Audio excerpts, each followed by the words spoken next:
Informer, c'est notre devoir, mesdames et messieurs. Bienvenue dans cette session des formations sur HV Télévision, dont voici les sommaires. Ouverture ce mercredi 9 juillet au parquet général près la Cour de cassation du procès Mutamba, accusé du présumé détournement de 19 millions de dollars américains, fonds alloués pour la construction de la prison centrale de Kisangani. La ville de Kinshasa fait face à une flambée des cas de choléra. Le détail à suivre au cours de ce journal. Bonsoir. Après les titres, place au développement. Je viens de l'annoncer au sommaire. Présumé détournement de 19 millions de dollars américains pour la construction de la prison centrale de Kisangani, l'ex-ministre de la Justice et garde de Sceaux, Constant Mutamba, s'est présenté ce mercredi 9 juillet devant le juge du parquet général près la Cour de cassation pour l'ouverture du procès. Olivier Siengue nous en dit plus. Accusé pour le détournement de 19 millions de dollars destinés à l'indemnisation des victimes de guerre des 6 jours à Kisangani. Ce mercredi 9 juillet 2025, c'était l'ouverture de ces procès très attendus. L'ancien ministre de la Justice et garde des Sceaux, Constant Mutamba, absent au début du procès. Même ses avocats étaient surpris de constater que leurs clients ne soient pas présents dans la salle. Nous sommes venus pour l'assister. Au dernier appel que nous avons effectué, il était en route.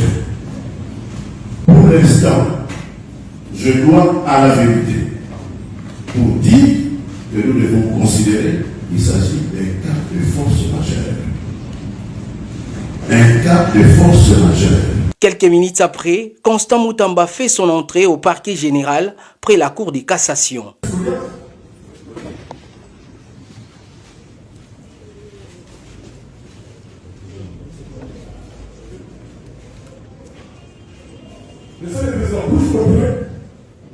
Le procès peut commencer. Le juge de la cour pose des questions préliminaires à l'accusé. Né à Luputa,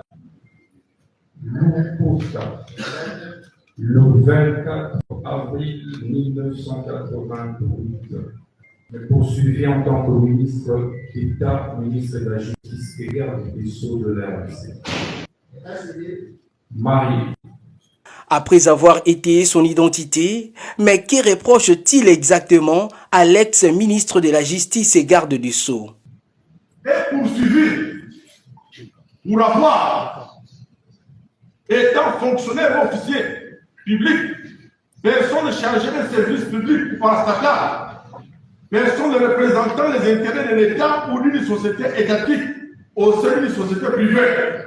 Par sa carte pour le Premier ministre en qualité d'administrateur, de gérant, de commissaire au compte ou à tout autre titre, mandataire ou préposé des personnes énumérées ci-dessus.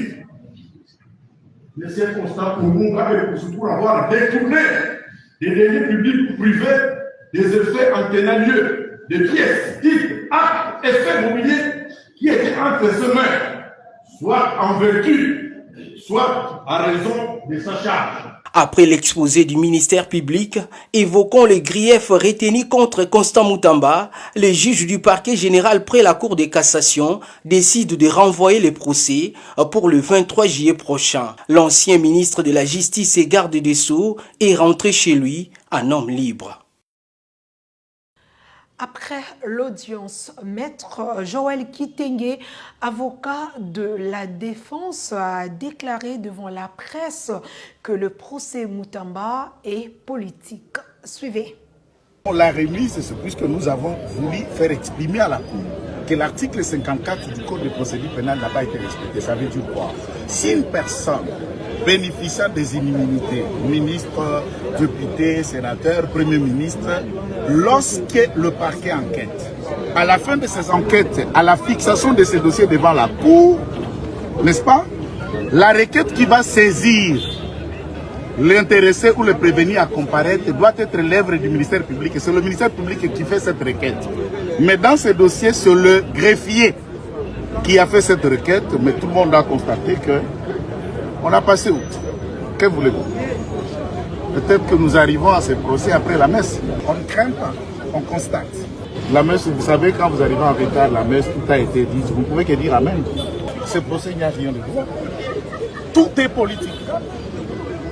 Tout est politique. Lorsque, par exemple, vous êtes là, l'on vous parle d'un fonds destiné aux victimes. Entre-temps, on vous dit, c'est le ministère public qui parle, l'argent que la République démocratique du Congo aurait gagné au cours d'un procès contre l'Ouganda. C'est-à-dire, la RDC a saisi la justice, la RDC a gagné le procès, il a gagné de l'argent. Et cet argent va dans ses caisses. Vous avez une référence quand les victimes ont saisi la justice pour gagner de l'argent contre l'Ouganda? Quelle victime qui a saisi la justice?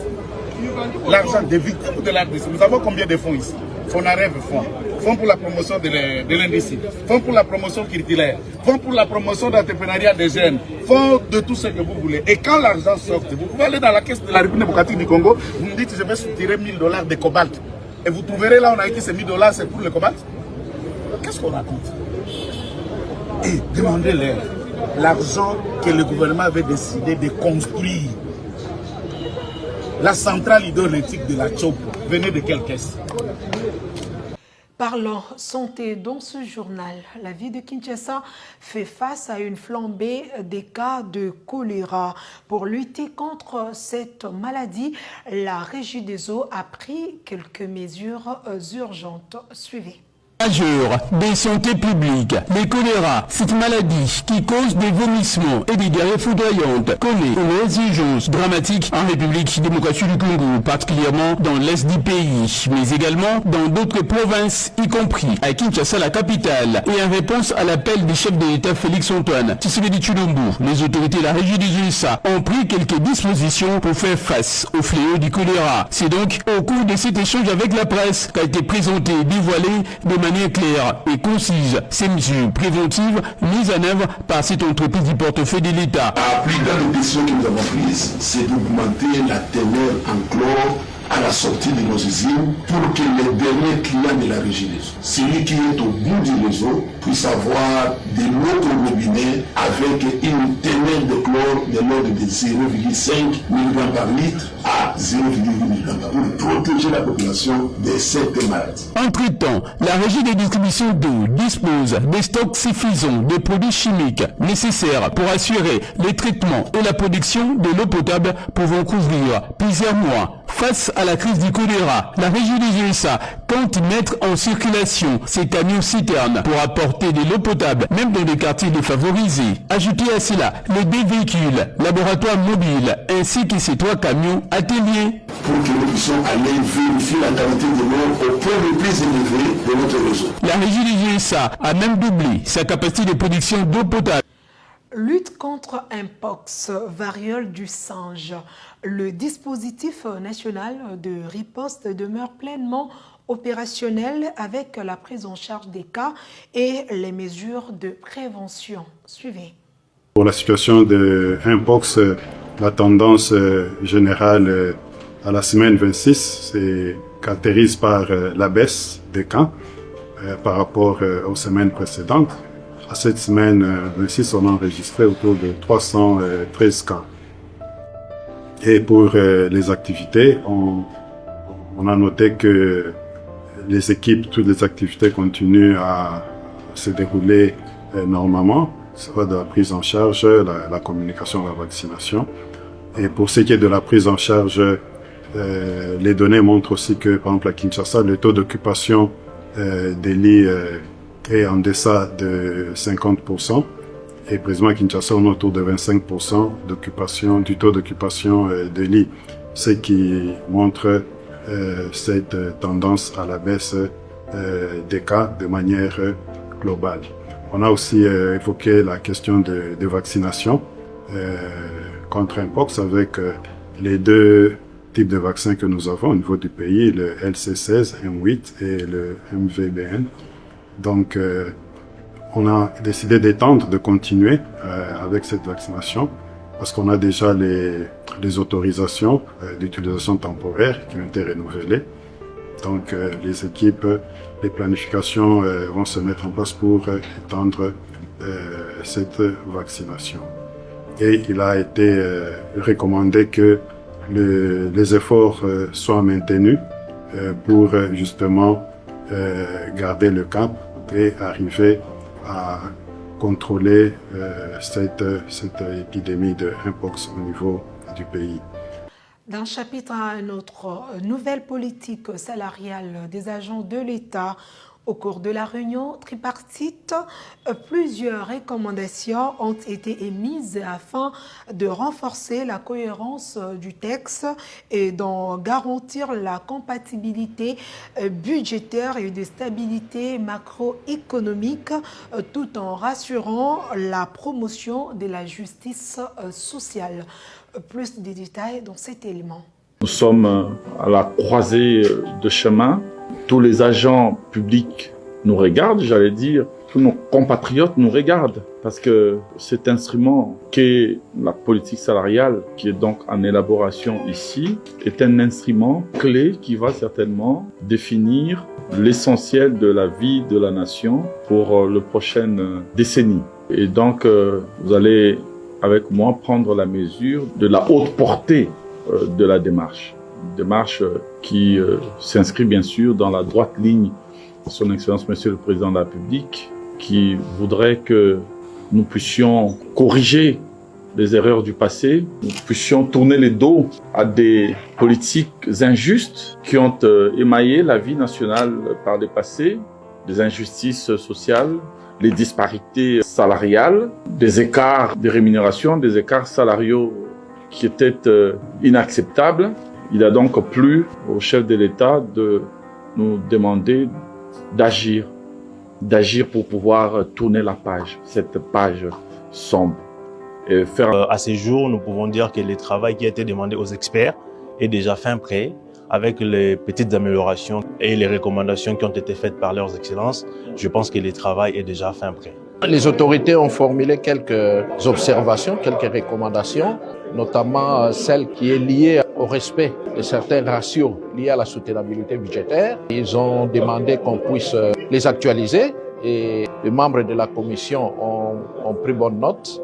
Je pense qu'on va faire ce travail-là. D'autres observations également ont été formulées, mais en gros, le travail a été apprécié par les autorités. C'est un travail qui peut toujours être amélioré pour qu'il soit applicable, opérationnel. On est sorti de cette réunion avec les orientations assez claires des autorités pour intégrer, je dirais, ces observations dans le sens d'enrichir davantage le document qui va permettre au gouvernement, en collaboration avec les partenaires sociaux qui sont les bons syndicaux, de disposer d'un outil de gestion assez éclairé qui va permettre de prévoir comment est-ce que les ressources humaines de l'État doivent être gérées, mais comment est-ce qu'elles doivent être prises en charge en termes de rémunération.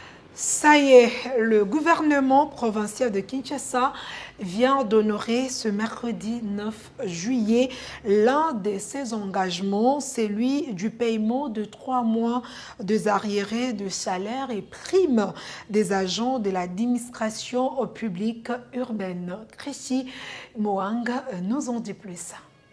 Après plusieurs semaines de tensions sociales, une accalmie précaire s'observe dans la fonction publique urbaine de Kinshasa. Le gouvernement provincial, sous la direction de Daniel Bumba, a décidé de débloquer le paiement de 3 mois de salaire et primes dus aux agents de l'administration. Ce paiement débute ce mercredi 9 juillet, d'après un communiqué de l'hôtel de ville rendu public mardi. La décision a été prise à l'issue d'une réunion entre l'exécutif provincial et l'intersyndicale de l'administration publique conduite par le vice-gouverneur Edi Yeli Molangi. Qu'à partir d'aujourd'hui, il serait vraiment en mesure de mettre en place un droit de concertation, et c'est ainsi que nous demandons à tous les agents de l'administration publique urbaine qui étaient touchés par le communiqué que nous avions fait, pour lesquels ils réclamaient leurs droits, nous leur demandons à l'apaisement et les invitons à vaquer librement à leurs occupations en attendant que nous puissions communiquer une rencontre avec eux dans le cadre de la restitution de nos échanges auprès de toute l'administration publique urbaine. Dans un autre chapitre, mardi 8 juillet, en voyage d'études en Tanzanie, les stagiaires de la 8e promotion de l'école militaire ont visité le centre d'entraînement des troupes de maintien de la paix à Dar es Salaam. Le détail. En voyage d'études à Tanzanie, les stagiaires de la 8e promotion de l'école supérieure d'administration militaire ont visité le mardi 8 juillet 2025 les centres d'entraînement des troupes de maintien de la paix, Linda Amani. À son arrivée, la délégation a été accueillie par le général Georges Chongari, commandant du centre. Immédiatement après, le colonel Moulichi, directeur de l'institution du centre, a briefé ses visiteurs sur l'organisation, le fonctionnement et les missions de cette structure avant l'exercice habituel des questions-réponses.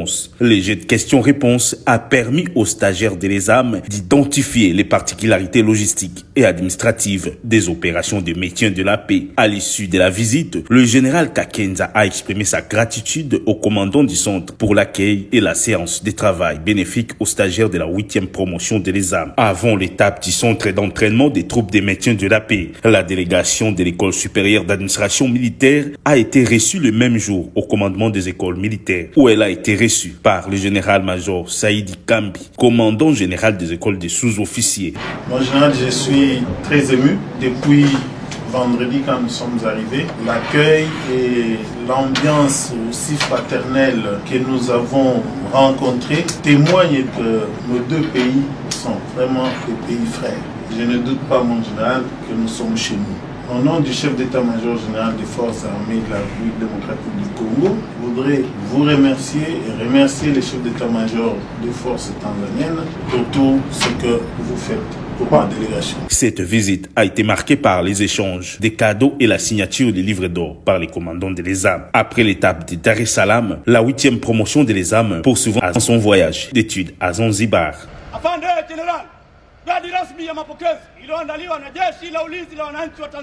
Voilà, c'est par cet élément que nous mettons un terme à ce journal. Et si vous nous avez pris en cours des diffusions, voici les rappels de principaux titres. Ouverture ce mercredi 9 juillet au parquet général près la Cour de cassation du procès Mutamba accusé du présumé détournement des 19 millions de dollars américains, fonds alloués à la construction de la prison centrale de Kisangani. La ville de Kinshasa fait face à une flambée des cas de choléra. Vous avez suivi le détail au cours de ce journal. Merci de nous avoir suivis et bon suivi des programmes sur nos antennes.